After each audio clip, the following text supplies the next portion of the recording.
On July 15th, 1099, he was the first man over the walls of Jerusalem, armored, sword in hand, after 3 years of war. 1 hour later, he took off everything, removed his armor, put on a simple linen robe, and walked barefoot to pray at the Holy Sepulchre. The man who could have been king chose bare stone under his feet. He was dead within a year, and no one knows exactly why. His name was Godfrey of Bouillon, Duke of Lower Lorraine, one of the most powerful nobles in Europe. When Pope Urban II called for the Crusade in 1095, Godfrey didn't hesitate. He sold his castles, mortgaged his lands to the Bishop of Verdun, gave up everything he had built. Most nobles sent armies. Godfrey went himself. And he brought with him 2 brothers, one of whom would eventually take the throne he refused. The journey to Jerusalem was supposed to take months. It took 3 years. The Crusader army marched through Byzantine territory, where the emperor demanded oaths of loyalty and almost became an enemy. At Dorylaeum, Godfrey helped rescue the vanguard from a Turkish ambush. In the mountains of Asia Minor, he was attacked by a bear, seriously wounded, unable to ride for weeks. He recovered. He kept going. Most men who started this journey never finished it. Godfrey never considered stopping. Antioch was where the crusade almost died. The siege lasted 8 months. Inside the city, the garrison held firm. Outside, the Crusaders were starving. Disease spread, men deserted, some went home to Europe. The Byzantine emperor heard the situation was hopeless and turned back with his reinforcements. When the city finally fell in June 1098, the Crusaders immediately found themselves besieged inside it by a massive Muslim army from Mosul. Godfrey held the line. He always held the line. June 7, 1099. After 3 years, the Crusaders finally saw Jerusalem. What they felt in that moment was recorded by eyewitnesses. Men wept. Knights dismounted and walked the last miles barefoot. Some collapsed to their knees in the dirt. They had started with tens of thousands. What remained was a broken, exhausted army that had lost more men to disease and desertion than to battle. And now, the holiest city on earth stood before them behind walls 30 feet high. The walls of Jerusalem were 30 feet high and heavily defended. The Crusaders had no siege equipment. Then, Italian sailors arrived at the port of Jaffa. They had ships. Godfrey had an idea.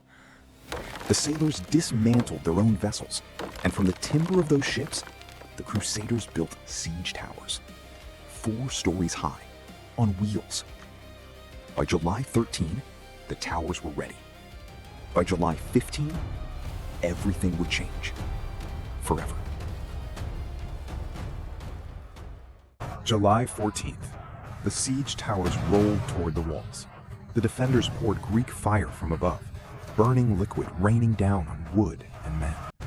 All night, the Crusaders held their positions. At dawn on July 15th, Godfrey's tower reached the wall. A knight named Leitold jumped first. Godfrey followed immediately behind him. Within minutes, a section of the wall was theirs. By morning, the gate was open. The city that had held for 5 weeks fell in a single hour. What followed was a massacre.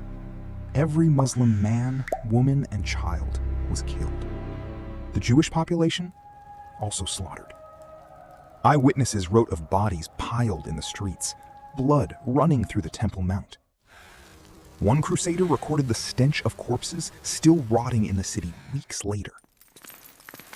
And in the middle of all of this, one man took off his armor, put on a linen robe, and walked barefoot through the carnage to pray. On July 22nd, a council was held at the Church of the Holy Sepulchre. Jerusalem needed a ruler. The crown was offered first to Raymond of Toulouse, the most powerful prince of the Crusade. He refused. said it wasn't his place. Then it came to Godfrey, the man who had sold his castles, who had walked barefoot through a burning city, who had fought 3 years for this single moment. He accepted the responsibility. He refused the title. He said he would not wear a crown of gold, where his savior had worn a crown of thorns. His title became Advocate of the Holy Sepulchre, Defender, Protector, not King. Some chroniclers used the word princeps, prince. Some wrote rex, king, and claimed he secretly accepted it. The debate continues today. What is certain is that the man who could have demanded anything demanded almost nothing. In a world built entirely on titles and bloodlines, that made him either a saint or a fool. He had 3 weeks to enjoy it. On August 10th, Egyptian scouts were captured outside the city. Under questioning, they revealed everything. A relief army of 20,000 men was 3 days away. The Crusaders had fewer than 1,500 cavalry. Godfrey didn't wait to be attacked. He marched out to meet them at Ascalon. At dawn on August 12th, he hit the Egyptian camp by surprise. By nightfall, it was over. Jerusalem was secure. The First Crusade, officially, was done. August 1099. Godfrey of Bouillon stood at the peak of everything he had ever wanted. Jerusalem, Christian, secure, his to protect. The Egyptian army, destroyed. His name already becoming legend across Europe. He had sold everything to be here. He had refused the crown when he arrived. He had won the war no one believed was winnable. He had 12 months left to live. And in those 12 months, the enemies he never saw coming were already inside the walls. Godfrey had won Jerusalem, but he had made one critical mistake. By refusing the title of king, he had refused the legal authority that came with it. And into that gap walked Dagobert of Pisa, the new Latin patriarch of Jerusalem, a man who believed the holy city belonged not to any prince, but to the church, and to him personally as its representative. The war for Jerusalem was not over. It had simply moved indoors. Dagobert's argument was simple. Jerusalem was the patrimony of all Christendom, not the property of one duke from Lorraine.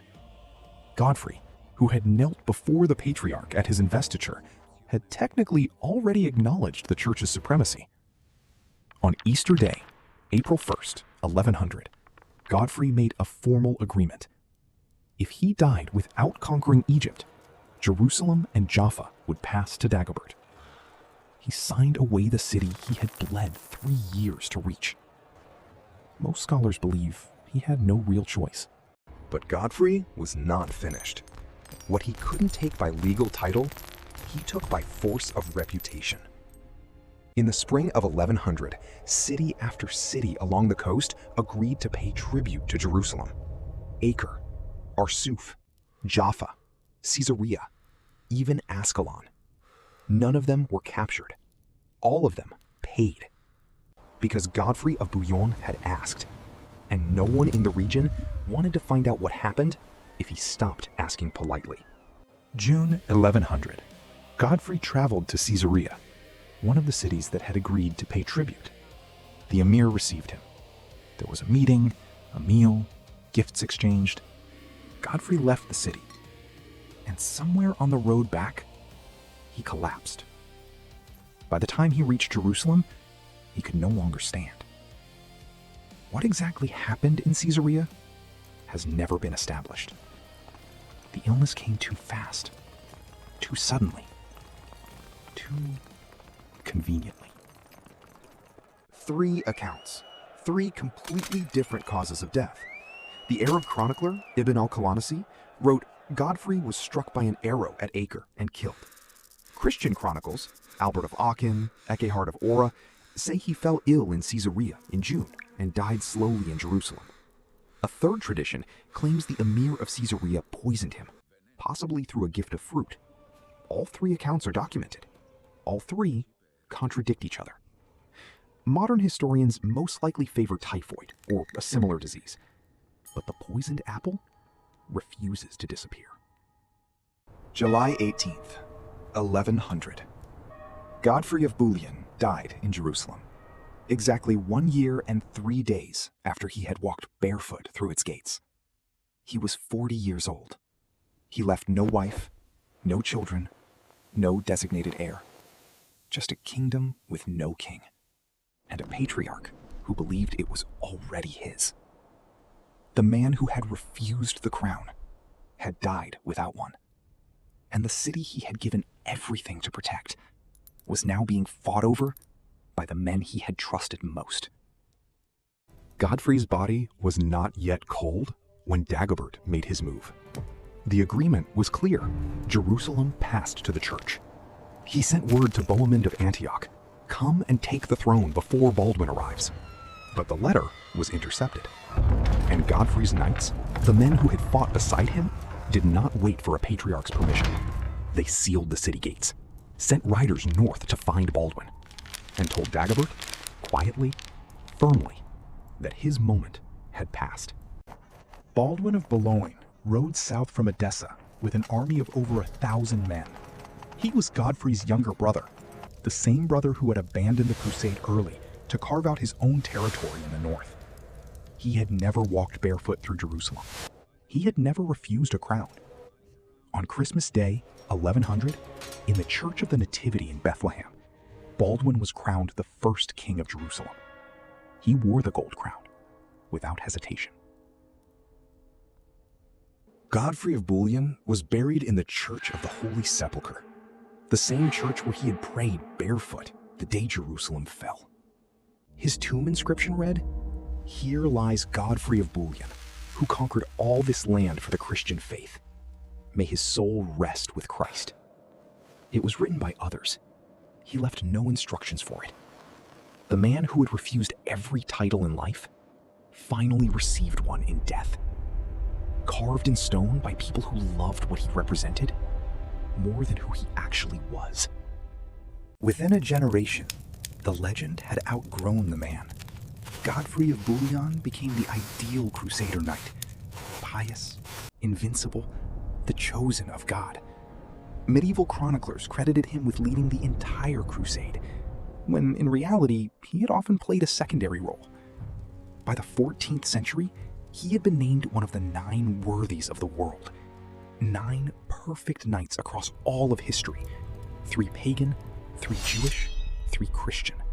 Godfrey stood alongside Alexander the Great and Julius Caesar, a man history had decided to make immortal, whether the facts agreed or not. The real Godfrey of Bouillon was more complicated. He was not the leader of the crusade. Bohemond and Raymond commanded more. He was not the first over the walls. Leopold of Tournai jumped before him. He was not a king. He refused the title.